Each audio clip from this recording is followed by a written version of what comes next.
મિત્રો, તરબૂચ તમે રોજ ખાતા હશો તો આ મહત્વપૂર્ણ વાત જાણી લેજો.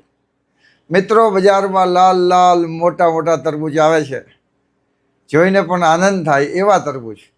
પણ મિત્રો, તરબૂચ ખાવાનો સમય બહુ મહત્વપૂર્ણ છે. તરબૂચ ભૂખ્યા પેટે એક તો ક્યારેય ન ખાઓ. ભૂખ્યા પેટે નુકસાનકારક છે.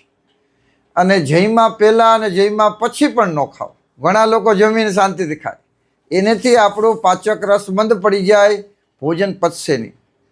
જમ્યા પછી ખરેખર કોઈ પણ ફ્રૂટ ખાવા જોઈએ નહીં. એટલે એનો સાચો સમય છે ખાવા માટેનો સવારમાં 9-10 વાગે ખાઓ નાસ્તા પછી, અને રાત્રે બપોર પછી 4-5 વાગે તરબૂચ ખાઓ. ફ્રૂટ ખાવાનો પણ આ જ સાચો સમય છે. અથવા